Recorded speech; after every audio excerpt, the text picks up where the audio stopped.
A risk assessment is a systematic evaluation of the probable risks that might occur in your learning activities. First of all, you need to identify the hazards. A hazard is something like falling down steps, and the risk is the probability of that actually happening. We have to think very carefully about health and safety because we're a very large site. Our track is a mile long, but we also have a large woodland area as well, so we've got to cover all stops. When we risk assess Holdenby, we risk assessed it from the car park. We meet them, they come en masse through into the education yard, as it were. The gate is shut, the children are safe because that area has been formed as the education area. We never say we can't do. We always try to find a way around it. So if a child has mobility problems, then we find out where he can access, and then we'll find him a job relevant to the day that's happening. One of the best things about Crich is that part of our collection is our running fleet. Every child that comes, every family that comes, every adult, they all love that ride on the trams and they all experience it and just enjoy it. So it's important to keep a balance between making sure your sessions are safe but also still fun. So you shouldn't risk assess things to death because otherwise you'll end up with children not actually doing anything while they're on your site. Every museum you should be able to enjoy the visit and without saying don't touch, don't do this, don't do that. Think about what you can do. As a Sandford judge, I'd be looking for activities that are safe and fun for children to learn in, and teachers will be looking for this as well, which is why risk assessing your learning sessions is so important.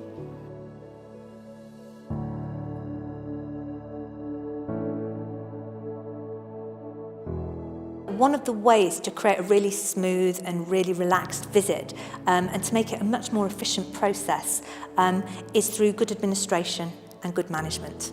A school will either contact me either by telephone or by email, and at that point we have a conversation with the teacher about what they'd like to do, when they'd like to come. We talk about when they would like to visit, how many are coming, what sort of education programme they're looking for, which of our sessions they would like.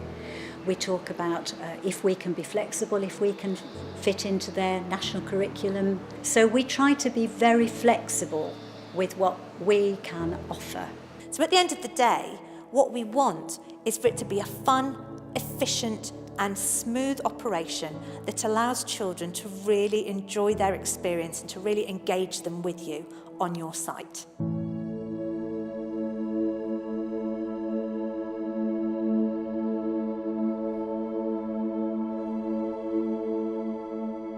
The purpose of a visit to a historic site or a museum and gallery is to give a child an experience that they won't forget. And the facilitator will help them understand the magic of the place in which they find themselves.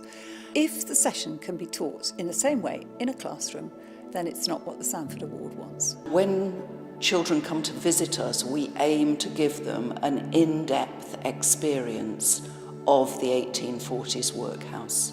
You see a little spark in their eye when they realise it's going to be, that you're trusting them. So if you get an Anglo-Saxon sword and you say, take that Anglo-Saxon sword and go over to the table, you see them look at you as if say, I'm allowed to pick this up. And sometimes they look at the teacher and you go, yes. We allow them to use the pumps. We show them the oakum. We talk about oakum picking. They will have a school lesson. They will use slates. I always hope that when the kids leave, they feel that the thing was based on something real. They've not been told stories. They feel like it was engaging and they feel like it was fun. What we're looking for is empathy. We're asking the children, we're asking a lot of the children, asking a lot of modern children who don't really understand about Victorian poverty to put themselves back in those times and really understand what it might have felt like to be poor. And they suddenly realise that these are human beings, these have skills, and these people have value, and they're not just freakish characters in sort of like this drama called the past. An enthusiastic and well-presented session about a site will engage children in a way that one will hope that they will remember.